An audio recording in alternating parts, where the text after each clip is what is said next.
If you're a true crime fan or just a fan of darker content in general, then I'm sure that you've come across numerous disturbing cases. Honestly, with me having been a true crime fan for almost a decade now, I have seen and heard countless horrific details that I'm sure will haunt me to my very grave. I honestly wonder if having a masochistic streak has anything to do with enjoying true crime content, because sometimes it sure seems that we enjoy torturing ourselves. Now, the case I'm about to discuss with you all isn't exactly true crime per se, but it is one of the strangest, most disturbing, and darkest cases I've ever found on the internet. I honestly have no idea how it's not more well known, especially considering all of the various media that it has helped to inspire over the years. This is one case that I can almost guarantee will still be echoing around your head long after the sound of my voice has faded away. At least that was certainly the case when I first heard it. And so, without any further ado, let us dive into it.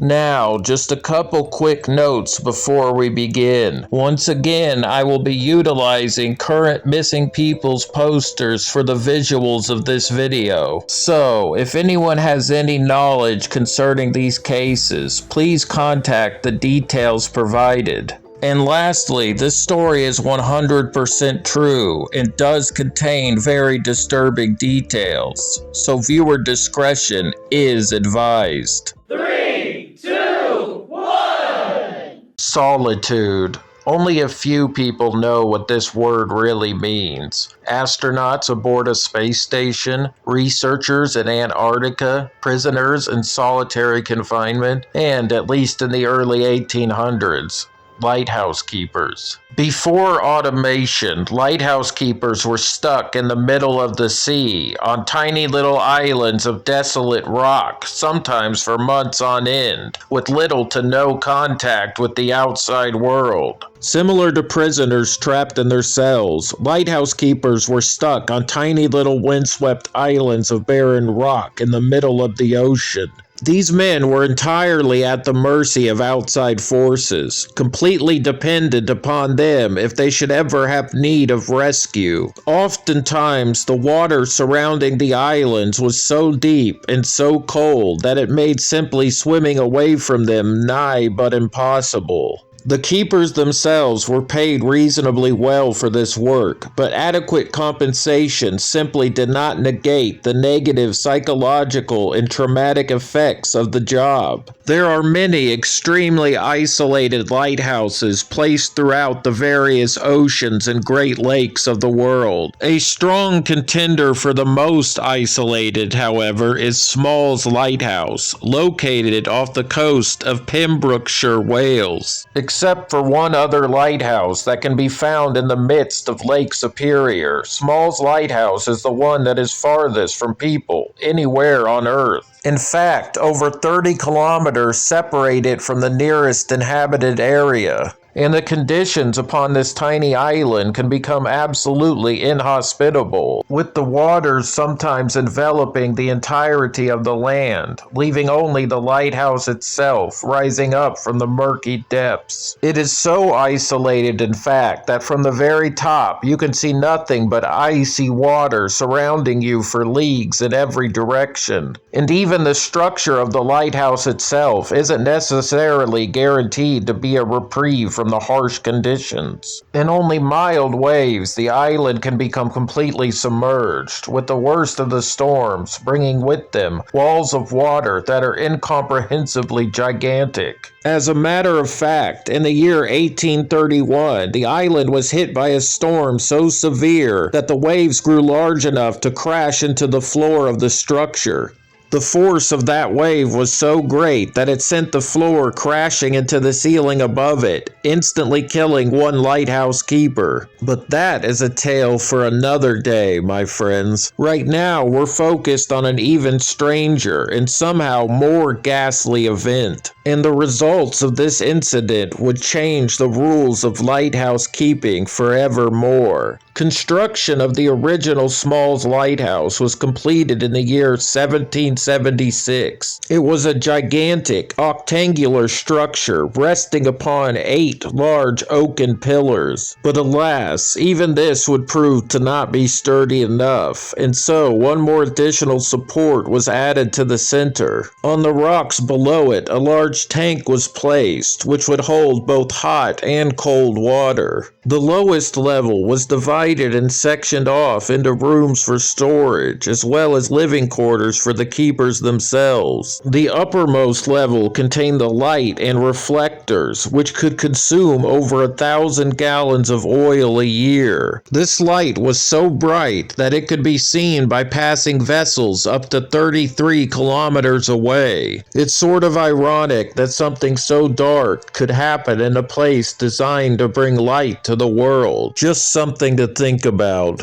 In the year 1801, 2 men named Thomas Griffith and Thomas Howe were the lighthouse keepers on duty at Smalls. But other than sharing a first name and a profession, these 2 men seemed to not have very much in common at all. In fact, they were known to get into many arguments and sometimes even outright physical brawls. However, the pay was decent enough for them both to accept the job. And from the very beginning, things didn't go so well. For instance, the weather on the tiny island was unseasonably rough. It was so bad, in fact, that not a single ship could safely dock on the island for 4 very long months. The men's families and loved ones were extremely worried over this, and as it turns out, rightfully so. For there were dark and disturbing events occurring in Smalls Lighthouse. For months, rescue ships were sent to the isle, but the rough waters surrounding it were just too dangerous. And so the 2 men remained trapped, entirely isolated from the outside world. Following a particularly awful storm, nearby sailors noticed that the lighthouse's distress beacon had been lit. However, due to the limitations of the technology at the time, this was nothing more than an indistinct signal.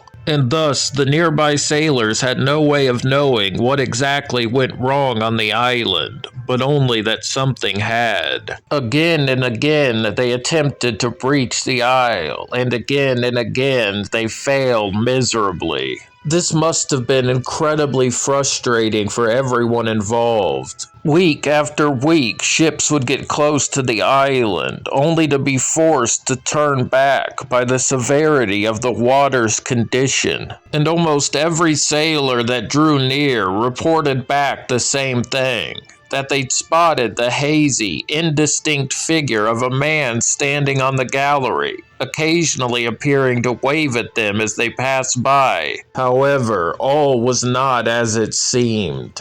Unfortunately, these would-be rescue vessels could never get close enough to the shore to hear anything that the man might be yelling at them. And what's worse is that both the rescuers and the families of the stranded men knew without a doubt that their supplies must be draining away. Time was running out. But there was just nothing at all that they could do to help. And so they were forced to just remain vigilant and wait for the dismal weather to change at long last. The only hope that the family still clung to was that the distress beacon had never gone out. You see, at this time, these signals weren't automated and thus obviously had to be maintained by somebody.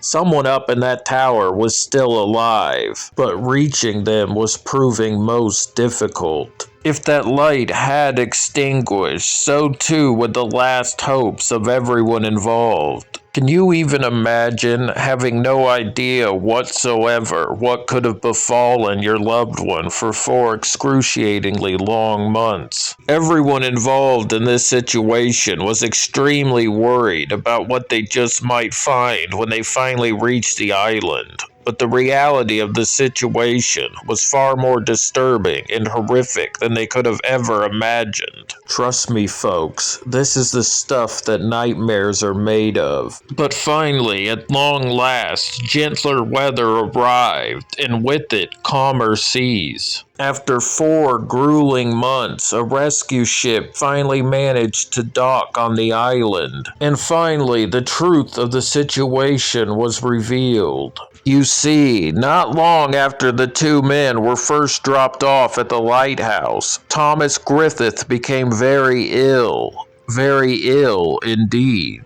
The other Thomas did his very best to care for his ailing partner, but due to their lack of supplies and the severity of Griffith's illness, his condition just continued to deteriorate, causing the men to raise the distress signal. And unfortunately, because of terrible weather preventing any help from reaching the isle, Griffith just got worse and worse until he finally passed away some short weeks later. And now Thomas Howell was faced with a truly horrific dilemma. What to do with the body. At first, he simply left it in the lighthouse with him, but due to obvious reasons, this was untenable. Eventually, the ghastly sights and smells of a decomposing corpse forced Hal to come up with a different plan. The first and most obvious solution would have been to simply dump the body into the ocean. A sort of DIY burial at sea. However, due to it being common knowledge that the 2 men didn't get along very well at all, Hal was worried that once back upon dry land, he might be accused of cold-blooded murder. Obviously, this was a fate that the man greatly wished to avoid. And so, Hal decided to put his barrel-making skills to good use and fashion Griffith a makeshift coffin. After it was finished, Hal placed Thomas's body inside of it and carried it out to the gallery. There, he tied the coffin to the railing so that it would be tight and secure. At first, this seemed to work, but because of exposure to both rain and wind, slowly the wooden coffin eroded away. In the end, all that remained still strung up to the railing was the decomposing, partially skeletal corpse of Thomas Griffith. And quite disturbingly, the body was held in a position where it appeared to be standing, and occasionally, due to gusts of wind, even waving at passing ships. This is what all those sailors had really seen, not someone attempting to signal for help. For 4 long months, Thomas Howell sat alone in the center of the sea with only his partner's waving, grinning corpse for company. Doesn't that just sound like an absolute blast? Over those long months, Howell's sanity began to slowly degrade until he was finally rescued from that utter hell. After returning home, Howell's family was shocked at his condition. Severely emaciated, his personality appeared to have changed drastically. In the end, it would take Howell many years to fully recover. Due to this horrific incident, the rules of lighthouse keeping would be changed forever. No longer would it be only 2 men manning the keep. Ever after, at least 3 men were required, so that nothing like this would ever occur again. Whew, that was a lot. Thank you very much for watching the whole thing. I greatly appreciate it, for real. As always, if you have any information concerning the missing people shown in the video, please contact the details provided. Maybe one day, together, we can help bring someone home. For more dark and disturbing content, subscribe and stay tuned to Cancel Happiness.